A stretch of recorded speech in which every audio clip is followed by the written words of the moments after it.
Hi welcome vision लोग। आज हम अपना नया टॉपिक स्टार्ट करने वाले हैं जिसे हमने बोला है आर्बिट्रेशन। यहाँ पर हम देखेंगे आर्बिट्रेशन, टॉर्ट, कॉन्ट्रैक्ट, ये क्या क्या होते हैं। हमारे छोटे छोटे टॉपिक हैं, ज़्यादा डिटेल में नहीं है ये। तो हम इसको देखेंगे टॉपिक को, आर्बिट्रेशन क्या होता है, टॉर्ट क्या होता है। वीडियो को लाइक कीजिए, चैनल को सब्सक्राइब कीजिए। स्टार्ट करते हैं आर्बिट्रेशन। तो आर्बिट्रेशन का ये सबसे बड़ा एग्जाम्पल समझते हैं कि जैसे मान लो कि नॉर्मली जो जनरल केस में हमारा क्या होता है, दो पर्सन है, पर्सन ए और पर्सन बी। 2 पर्सन के बीच में आपस में कोई डिस्प्यूट हो जाता है। पर्सन ए के बीच से कोई डिस्प्यूट हो जाता है। मतलब मान लो पैसे के रिलेटेड डिस्प्यूट था, ठीक है? या फिर कोई वैसी लड़ाई थी, किसी भी टाइप का कोई भी डिस्प्यूट हो सकता है। अब इन दोनों के बीच में डिस्प्यूट हो गया तो इनके पास ऑप्शन क्या है? ये हमारे दोनों लोग क्या होंगे? कोर्ट जाएँगे, ठीक है? कोर्ट जाएँगे, कोर्ट ये डिसाइड करेगा कि कौन-सा पर्सन सही था, कौन-सा पर्सन गलत था। किसी के एक के हक में फैसला देगा कोर्ट। तो ये जो जनरल हमारा जुडिक्शन प्रोसेस चलता है, जनरल जो हमारा जुडिशियल प्रोसेस चलता है, ये है हमारा। लेकिन हमारा आर्बिट्रेशन क्या है? इसका अल्टरनेशन है। इसका अल्टरनेटिव है कि इन दोनों के बीच में डिस्प्यूट हुआ, तो डिस्प्यूट होने के बाद में वो कोर्ट ना जाएँ, क्योंकि कोर्ट के अंदर क्या है, टाइम बहुत ज़्यादा लगेगा, वकील करना पड़ेगा, ठीक है? या फिर बहुत ज़्यादा तारीख पे तारीख चलती रहेगी, पैसा खर्च होगा, ये सारी चीज़ें। तो लेकिन डिस्प्यूट क्या होना है? डिस्प्यूट इस लेवल का होना चाहिए। ऐसा नहीं कि ए ने बी का किसी का मर्डर कर दिया या फिर चोरी कर ली, इस टाइप के हमारे कोर्ट ही जाना पड़ेगा। ठीक है? मतलब जो जो मैटर जो हमारे स्टेट के खिलाफ नहीं है, उन मैटर को लेके हम क्या कर सकते हैं, ठीक है? उनके बीच में आर्बिट्रेशन किया जा सकता है। तो ये जो आर्बिट्रेशन है, एक अल्टरनेटिव डिस्प्यूट सेटलमेंट मैकेनिज़्म है, ठीक है? ताकि हमें कोर्ट ना जाना पड़े। Aiming at settlement outside the court, court से बाहर ही सेटल कर लिया जाता है। अब सेटल कैसे होगा? ए और बी दोनों के बीच में डिस्प्यूट हुआ, तो कोई थर्ड पर्सन अपॉइंट किया जाएगा, सी। थर्ड पर्सन सी को अपॉइंट किया गया, ठीक है? जो ना तो बी को जानता है, ना ए को जानता है। जो क्या है? हमारा इम्पार्शियल है, ठीक है? न्यूट्रल है, जिसको हमने क्या बोला? आर्बिट्रेटर, ठीक है? काम क्या बोला हमने उसको? आर्बिट्रेटर। तो आर्बिट्रेटर जो है हमारा ए पर्सन और बी पर्सन के बीच में कंप्रोमाइज़ कराएगा, मतलब उनके जो डिस्प्यूट है उसको सेटल कराने की कोशिश करेगा, ठीक है? तो इसका काम क्या होता है? जो हमारा आर्बिट्रेटिव जो अल्टरनेटिव डिस्प्यूट सेटलमेंट मैकेनिज्म है, ये जो हमारा पूरा प्रोसेस है आर्बिट्रेशन, इसे होता है to resolve dispute between parties by appointing third, वो इंडिपेंडेंट थर्ड पार्टी। तो यहाँ पर एक हमने इंडिपेंडेंट थर्ड पार्टी को अपॉइंट किया, जो हमारा क्या है? आर्बिट्रेटर है, जो इम्पार्शियल है और जो न्यूट्रल पर्सन है। तो इस मेथड से जी क्या करेगा, ये जो पर्सन सी है, दोनों की बातें सुनेगा, दोनों के जो बातें हैं पूरी डिस्प्यूट को समझने की कोशिश करेगा। उसके बाद में फाइनल अपना डिसीजन देगा कि भाई आप गलत हो, आप सही हो, आपको ऐसा करना चाहिए और आपको ऐसा करना चाहिए। ठीक? तो ये सारी चीज़ हमारी आती है आर्बिट्रेशन के अंदर। यहाँ पर 2 टाइप के हमारे आर्बिट्रेशन मेथड होते हैं। पहला होता है एड हॉक आर्बिट्रेशन और दूसरा हमारा होता है इंस्टीट्यूशनल आर्बिट्रेशन। एड हॉक के अंदर क्या होता है? यहाँ पर एक ट्रिब्यूनल हमारा बनता है और ट्रिब्यूनल के अंदर दोनों पार्टी को आर्बिट्रेशन प्रोवाइड किया जाता है। ठीक। अब दोनों पार्टी क्या-क्या आर्बिट्रेशन करना है, क्या-क्या रूल फॉलो करने हैं, किस टाइप से करना है। अब दोनों पार्टी और ट्रिब्यूनल, ठीक है? वो दो सब सब लोग, ये दोनों पार्टी और ट्रिब्यूनल ये मिलके ये डिसाइड करते हैं कि किस रूल के अकॉर्डिंग हमें जो अ, मैटर है, डिस्प्यूट है, उसको रिज़ॉल्व करना है। ठीक है? यहाँ पर लेकिन किसी भी पार्टी के बीच में कोई भी एग्रीमेंट नहीं होता है उनके बीच में। तो इस प्रोसीजर को बोलते हैं हम एड हॉक आर्बिट्रेशन। एक हमारा होता है इंस्टीट्यूशनल आर्बिट्रेशन। तो इंस्टीट्यूशन आर्बिट्रेशन के अंदर जो कंप्लीट एडमिनिस्ट्रेशन ऑफ आर्बिट्रेशन, ठीक है, वो किसी इंस्टीट्यूशन के द्वारा डील किया जाता है। ठीक। तो जो इंस्टीट्यूशन है वो कंप्लीट आर्बिट्रेशन को एडमिन करता है। ठीक है। अब जो इंस्टीट्यूशन है वो प्रोवाइड करता है अपॉइंटमेंट आर्बिटर, कौन आर्बिटर होगा उसको काम, अब इंस्टीट्यूशन का काम है ये। क्या प्रोसेस होगा, कहाँ पर हो हियरिंग होगी, इस सारे काम क्या है? इंस्टीट्यूशन का है। ठीक है, तो यहाँ पर एक टर्मिनल था, ठीक है, जो आर्बिट्रेशन का काम कर रहा था। यहाँ पर कंप्लीट इंस्टीट्यूशन है। यहाँ पर जो एडहॉक के अंदर पर्सन को इंडिपेंडेंट थी कि वो उस पार्टी, जो दोनों पार्टी हैं, वो क्या रूल एग्री करती हैं उनके ऊपर डिपेंड, लेकिन यहाँ पर वो रूल एग्री करने ही पड़ेंगे। तो इसको मतलब एक तरह से एक वैलिड बनाने के लिए एक arbitration and conciliation amendment act 2019 लाया गया।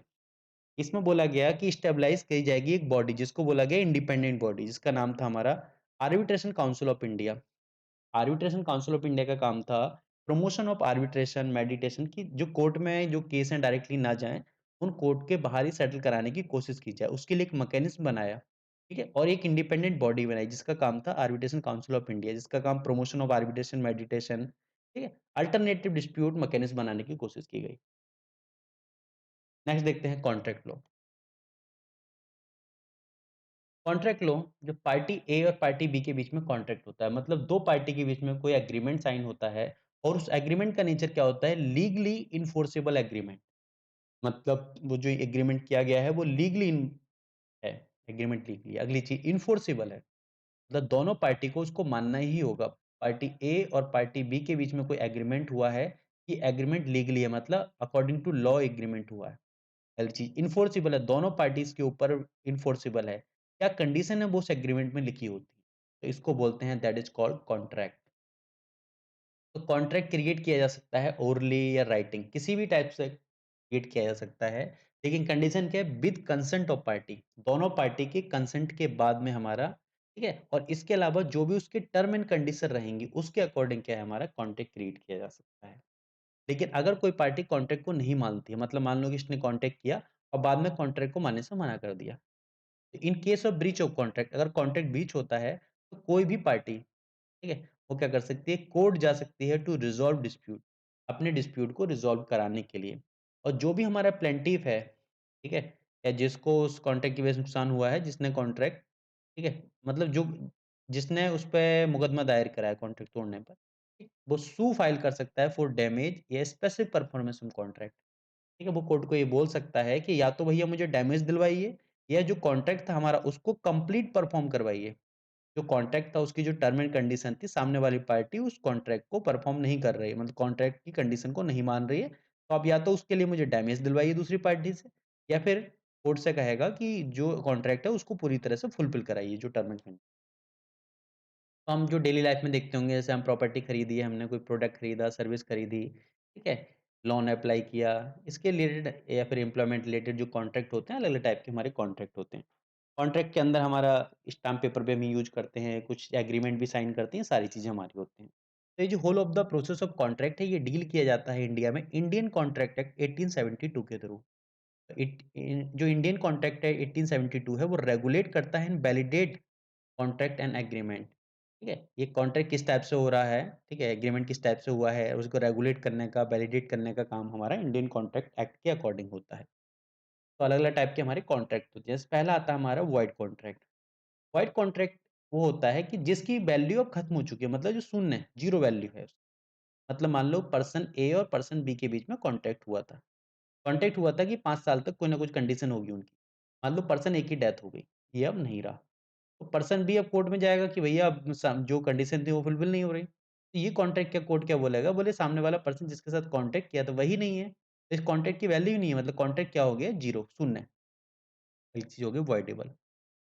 वॉइडेबल कॉन्ट्रैक्ट इसमें बोला गया है कि जैसे 2 पार्टी पर्सन ए और पर्सन बी, ठीक है? अब पर्सन ए ने पर्सन बी के साथ गलत तरह से कॉन्ट्रैक्ट साइन कर लिया। मतलब मान लो कि पर्सन ए क्या है? वो हमारा चाइल्ड है। ये जो है चाइल्ड था। ठीक है? अब चाइल्ड है, माइनर है, मतलब 18 साल से कम का पर्सन जो होगा वो माइनर माना जाएगा, तो वो कॉन्ट्रैक्ट तो साइन कर नहीं सकता, लीगली तो नहीं है। लेकिन फिर भी उसके साथ क्या है, लीगली एक कॉन्ट्रैक्ट साइन कर लिया पर्सन बी ने, ठीक है? अब क्या करेगा, जो ए पर्सन है वो मना कर देता है कि मैं कॉन्ट्रैक्ट फुलफिल नहीं कर रहा।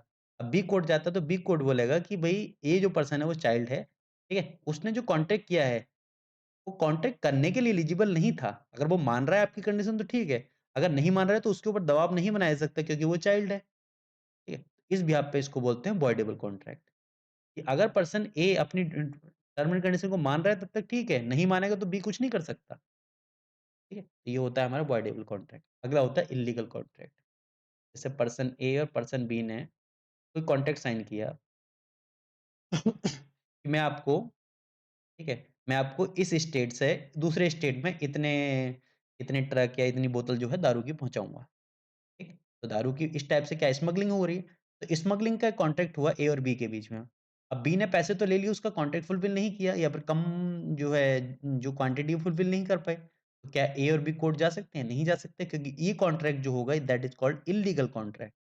ठीक है? अगला आएगा हमारा अनइन्फोर्सेबल कॉन्ट्रैक्ट। अनइन्फोर्सेबल कॉन्ट्रैक्ट वो होते हैं जिनको अब इन्फोर्स नहीं कराया जा सकता। ठीक है? अब इन्फोर्स नहीं कराया जा सकता।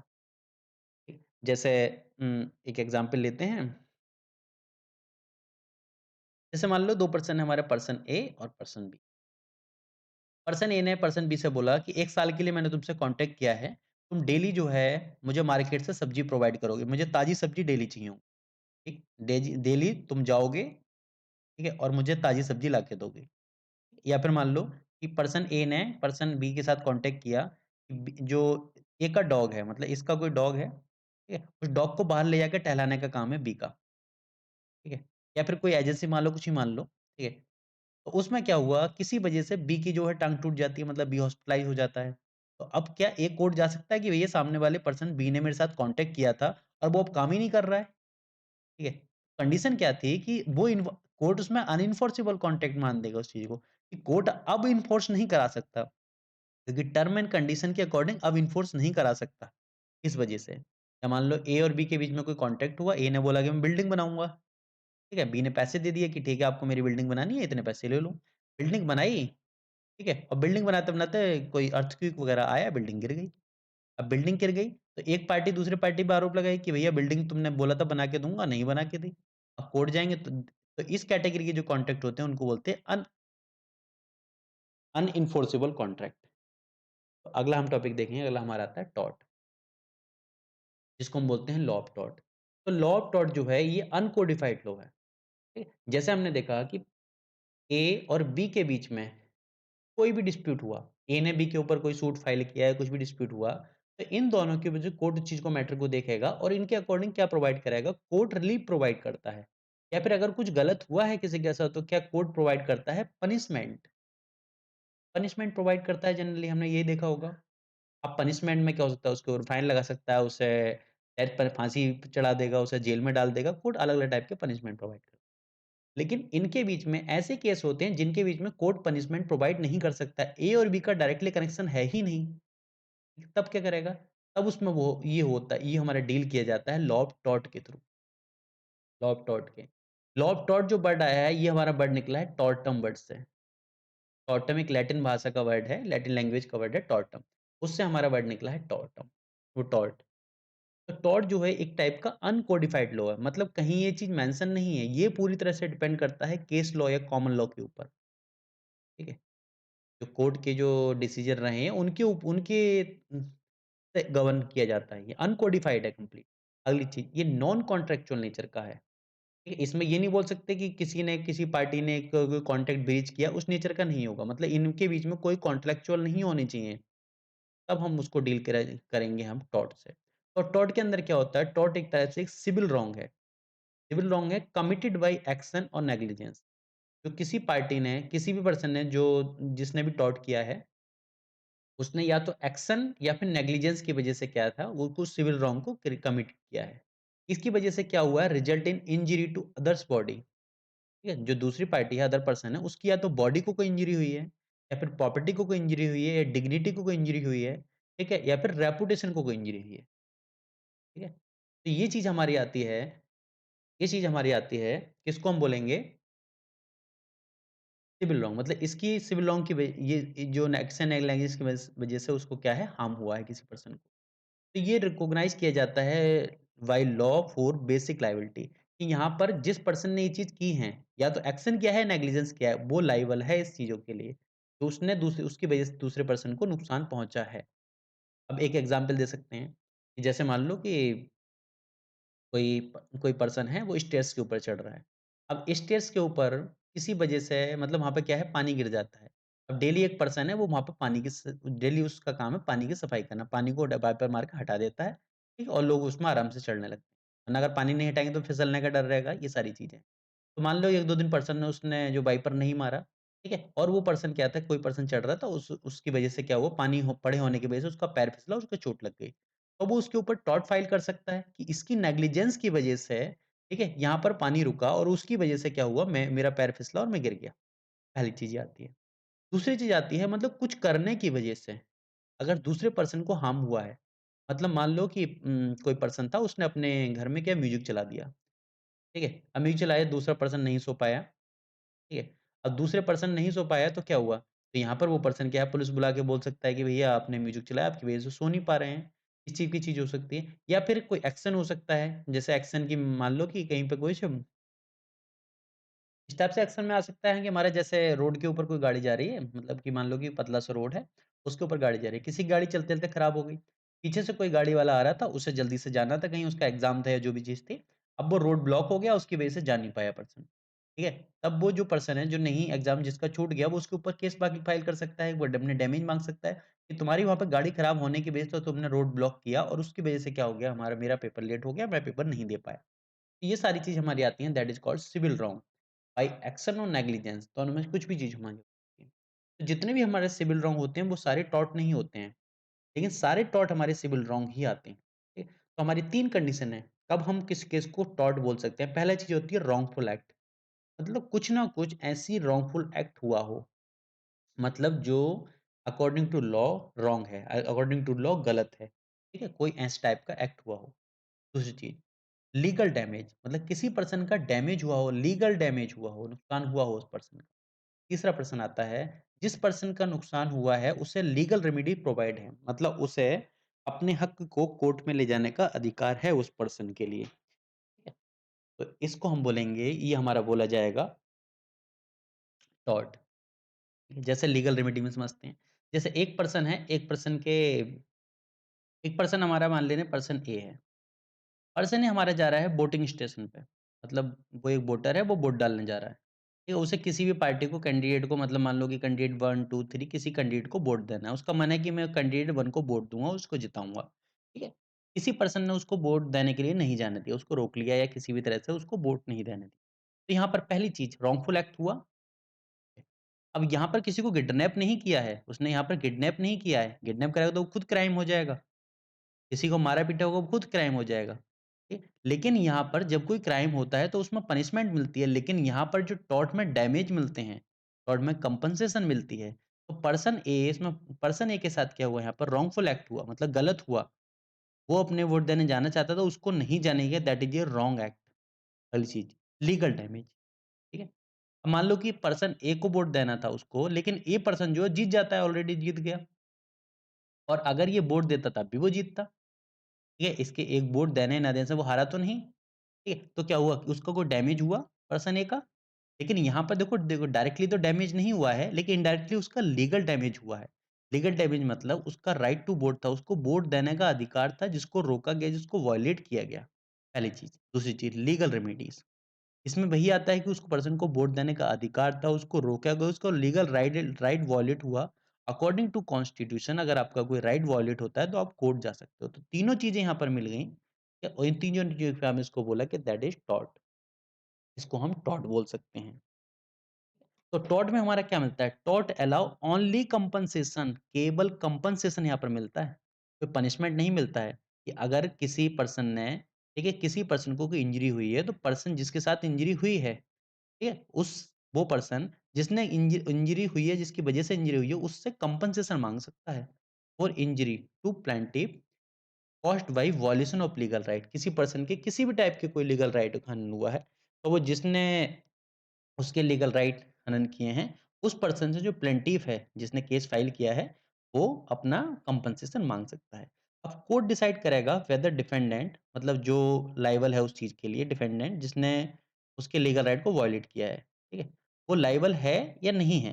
अगर वो लायबल है, तो उसको डैमेज पे करने पड़ेंगे प्लेंटिफ को, जो वादी है, कि जिसने केस फाइल किया है, जिसके अगेंस्ट टॉर्ट हुआ है, ठीक है? तो वो उस पर्सन को क्या करने पड़ेंगे, डैमेज फाइन फाइन डैमेज देने पड़ेंगे, पे करने पड़ेंगे। ठीक? तो अलग-अलग टाइप का हमारा टॉर्ट होता है, जैसे हम देखेंगे न्यूसेंस, नेग्लिजेंस, डिफेमेशन, जैसे किसी के ऊपर गलत आरोप लगा दिए, ठीक है? मैलिशियस प्रोसिक्यूशन, किसी के खिलाफ कोर्ट में गलत तरह से गवाही दे दी, उसकी वजह से वो पर्सन फँस गया है, जो भी चीज़ हो सकती है अगला, फॉल्स इम्प्रिजनमेंट, किसी पर्सन ने किसी के खिलाफ गलत एफआईआर करी और गलत तरह से एफआईआर करी और सामने वाला जो पर्सन था वो जेल चला गया।